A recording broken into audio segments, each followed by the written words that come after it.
So yesterday, the Indianapolis Colts officially let Jonathan Taylor seek out trade partners, a new place to go, someplace that will give him his contract. He wants like $16 million a year for a running back coming off of a season-ending ankle surgery, potentially back problems, and he had one elite year. His rookie year was pretty good. It was pretty damn good. Second year was elite. His third year was heading for elite. He suffered a few injuries. And this time around, he comes to training camp, fails a physical. It's reportedly some kind of back issue.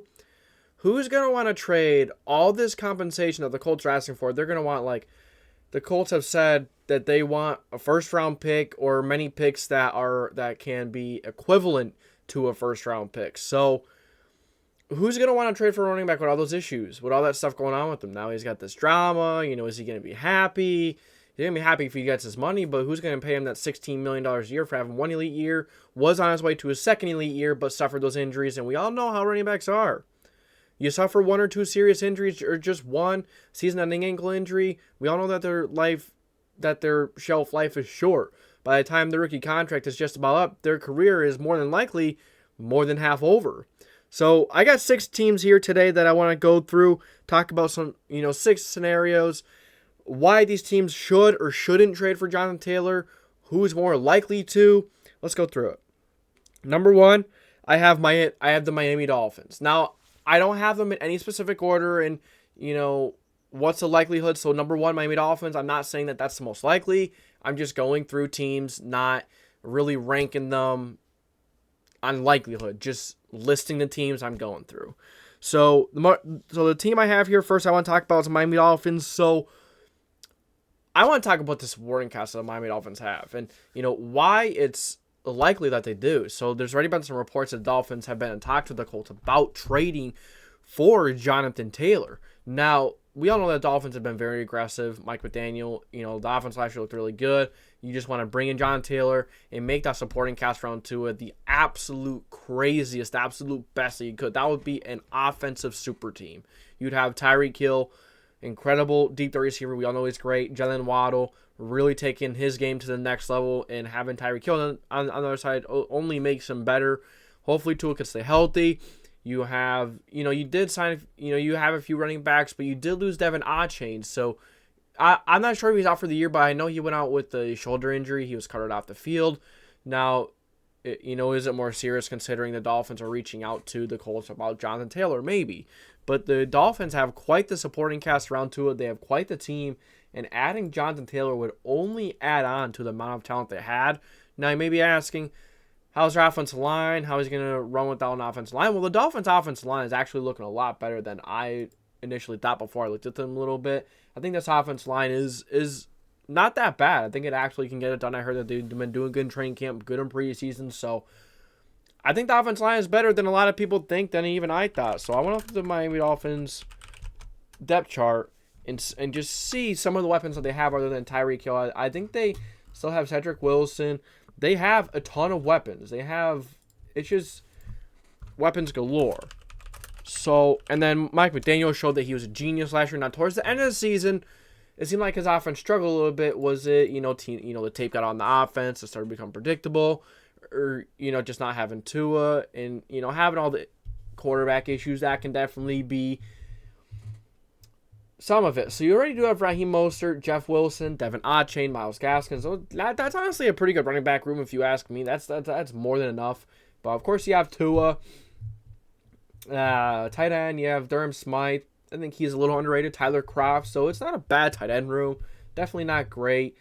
Wide receivers, Jalen Waddle, Cedric Wilson. They still have him. Robbie Chosen, Braxton Berrios, Kiki Cutie, River Craycraft. That's a pretty cool name. But they have, point proven, they have so much talent on that offensive side of the ball. It's just, are they going to want to pay him? They have a lot of money to pay. They're going to have to pay, Jalen Waddle in the future. Are they going to pay Tua? I'm not sure. I know Ternatra is on a contract deal right now. Did they re-sign Christian Wilkins? Is he on a contract? I think he's on a contract. Or, if not, he's gonna he's going to have to resign. We all know Bradley Chubb. He's a very good player that they have. Javon Holland in a couple of years, he's going to want to be paid. So they're, they have a lot of superstars they have to pay, but maybe they want to take in Jonathan Taylor and just, hey, let's give Tua the best possible chance. Let's give him the best dart to throw at this thing and see if he could stay healthy, see if he could take his game to the next level, do it at a consistent level, do it consistently, and prove to us that he can be QB1. Because they're going to have to pay him as well, and that's, we all know how quarterbacks are right now. It's just, he has injury concerns, a lot of concerns there. And then, are they going to want to pay him the $16 million? Are they going to want to trade draft capital? They have draft capital. Will they trade it for him? I'm not sure. But it only takes one team to offer that trade, and he's gone. So I think the Dolphins would be a good spot for him, but there's definitely some question marks. Will Jonathan Taylor want to go there himself? Jonathan Taylor's not going to have any choice in where he wants to go. He just wants his money, and that's what he is looking for. So, Miami Dolphins, one of those teams that are in the sweepstakes. Number 2, Chicago Bears have been a team floated around there. You look at the Chicago Bears team, what they have built. They have an incredible offensive line. They have a lot of good playmakers, and, I think the idea behind this is just getting Justin Fields as many playmakers and as many players around him, superstars, and give him the best possible chance. Just like I just said about Tua, they want to give Justin Fields the best possible chance to really take his game to the next level and prove that they can be QB1 themselves. So let's pull up the Chicago Bears depth chart. Let's see. I know they traded for DJ Moore. I've heard that DJ Moore and Justin Fields have had quite the connection, but they do have Khalil Herbert. That's another thing I'm asking myself. Khalil Herbert has shown to be that he can be a really good back. They have Dante Foreman, wide receiver Darnell Scott, Chase Claypool. Did I say Darnell Scott? DJ Moore, Darnell Mooney, Chase Claypool. There is a lot on this offense. There's a lot of weapons. But then you look at the running backs. It's like they have running backs. But it might just be a thing of getting him in there and, possibly, and giving Justin Fields the best possible chance to take his game to the next level and be the starting quarterback. And could you imagine Justin Fields and Jonathan Taylor in the same backfield? We've been saying this same thing for Anthony Richardson and Jonathan Taylor. And I'm like, yeah, it's probably too good to be true. It's like a dream come true. We don't have to imagine anymore. Well, now we're going to keep imagining because Jonathan Taylor's not going to be on the Colts. He wants to trade. He's going to be seeking a trade partner. So, unfortunately, he's not going to be a Colt, and it's whatever. But maybe he could fulfill that fantasy. Maybe he could go do it with Justin Fields. The offensive line is very good for the Chicago Bears. The running side of it, it's one of the most like one-sided offensive lines I've seen. I know last year they were one of the best in the league at pass blocking, but they were just one of the worst. They were one of the best in the leagues at run blocking, but one of the worst in the league in pass blocking. Best run blocking, worst pass blocking. It's kind of like the two opposite sides of the spectrum for them. So, does he go to Chicago? Does it make sense?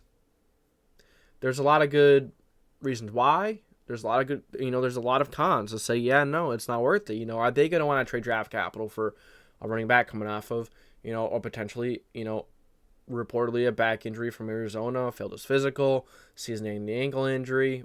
He's a running back. He wants top of the line $16 million per year money. So are they going to want him?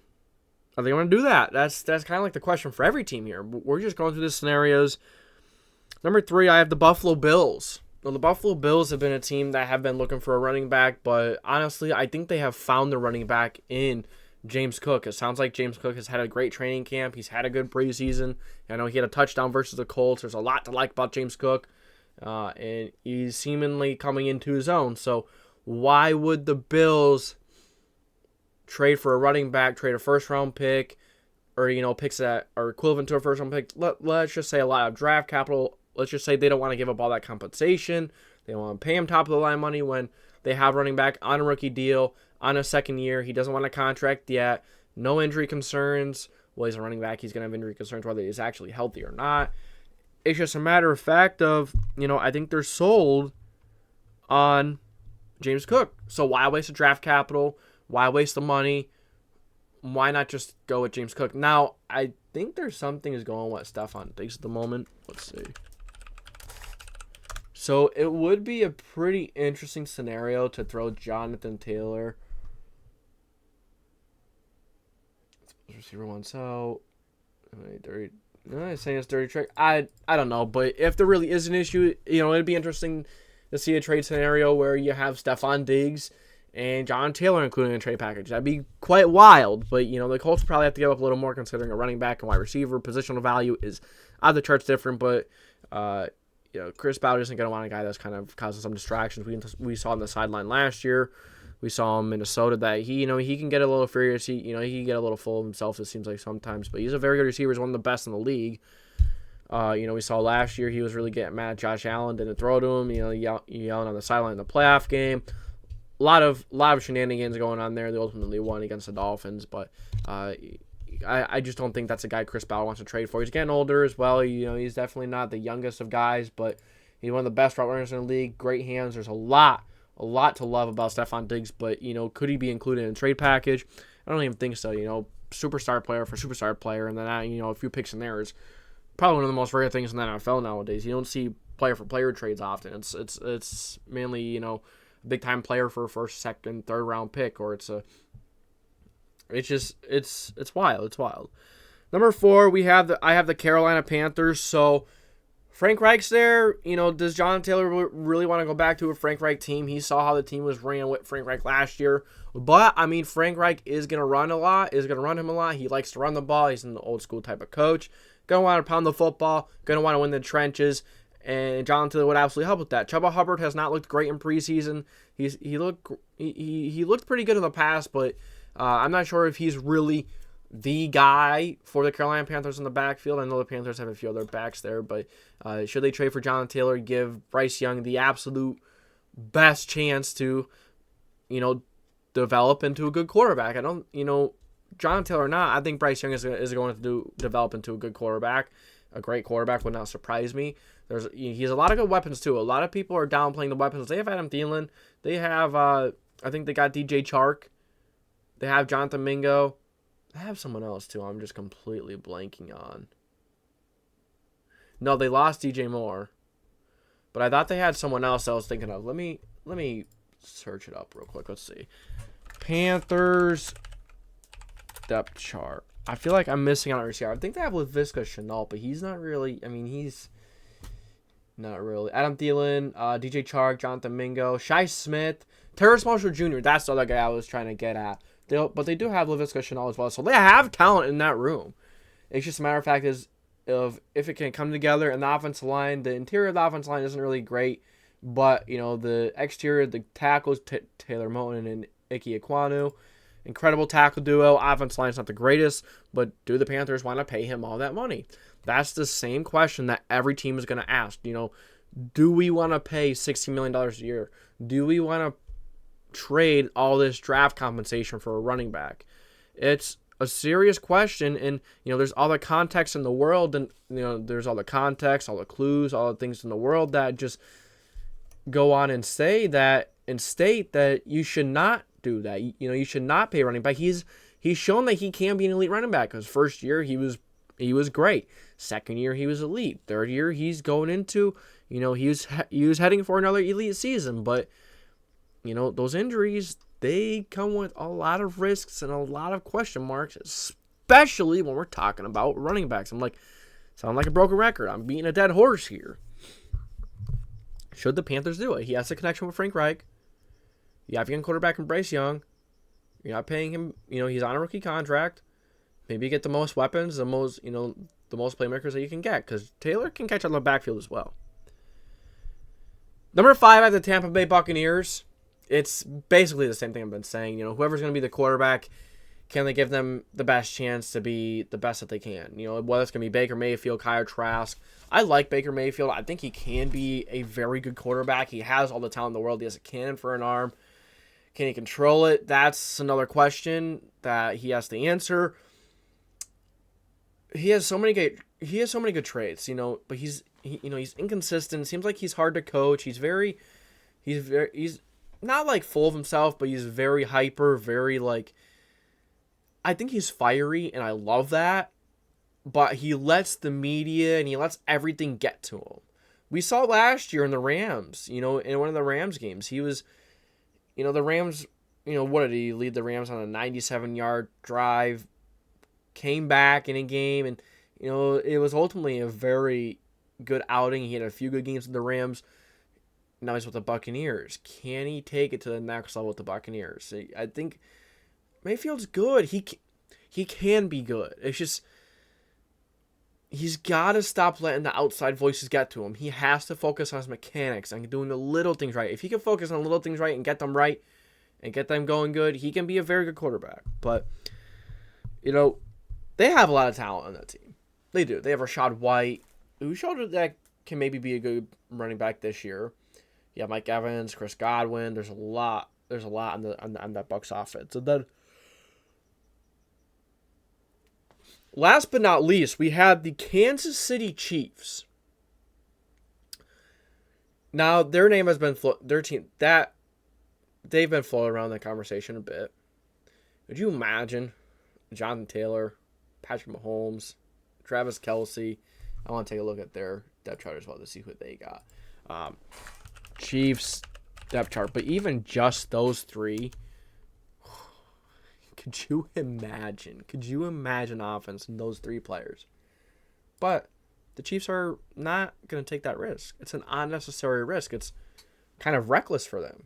Are they going to trade for him, pay all that money when they already have a few players in their team that they need to be paying big money to? Patrick Mahomes, Travis Kelce, Chris Jones. A lot of players in this football team that they need to be paying big time money to. Trey Smith is going to want a contract too. Creed Humphrey, Joe Thuney, they're paying a good amount of money too. George Karlaftis has been doing pretty good. They're paying Justin Reed. Other than that, they're not paying anyone else at huge contracts, I don't think, that I really know of. I'd have to look into it more, but look at the wide receivers. You have Kadarius Toney, Marquez Scantling, Sky Moore, Richie James, Rashee Rice, Justin Ross. There's so much talent on this Chiefs team. There really is. It's out of this world. And then you're having Patrick Mahomes throwing to them, which just makes it even better. It's just a matter of fact of the Chiefs understand they know they don't need to give up all that draft capital, all that draft compensation. They don't need to give them all that money to be a championship team. Think they know, and they learn, and they kind of learned in a similar but not similar situation to this, that getting a running back for a luxury draft pick, or just trying to get a running back that's gonna take it to the next level, I guess I'm trying to say, like a running back that can really show you a lot, like Clyde Edwards-Helaire. I think it shows. They drafted him in the first round. At the end of the first round, they're like, ooh, it's a great pick, but never really came into his own. And you ask yourself, have the Chiefs learned that they don't need to invest a lot into a running back to get what they need out of them? They don't need a lot of a running back. They don't even run the ball a lot to begin with. And Isaiah Pacheco is more than enough. I don't see the Kansas City Chiefs trading for Jonathan Taylor in any world. They know the context. Every team in the NFL has a context. Why do you think there's all these problems with these running backs around the NFL? With the Chiefs, championship team. Sometimes you got to break the mold, but they won't. They know what they're doing. They're not going to trade for Jonathan Taylor. Isaiah Pacheco, Jerick McKinnon, Clyde Edwards-Helaire, those three running backs are way more than enough. Offensive line is very good.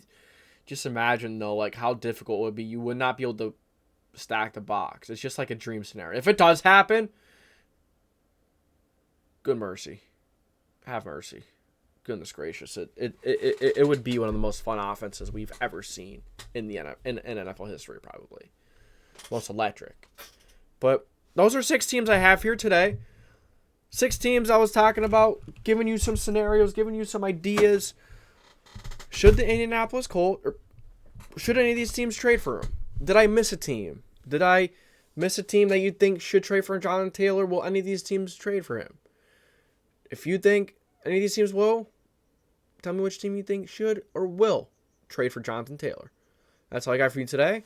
Thank you for tuning in to the JDW Sports Talk Show, where every fan is welcome. If you enjoy Colts content and NFL content like this, make sure you like, subscribe, put the post notification bell on so you don't miss any future videos. And last but not least, we have our members. Marshman Gunner and Red the Rat. I appreciate you guys for members. I appreciate our members, every single one. I know we have two, but I appreciate you two a ton. Now, don't ever feel like you have to become a member, but if you do, you're going to get a little extra back. If you're supporting the show a little extra, if you're supporting the channel a little extra, you're going to get a little extra. It's just how it works. It's just how it goes. So, that's all I got for you guys today. Thank you for tuning in to the JDW Sports Talk Show. I'm officially signing off.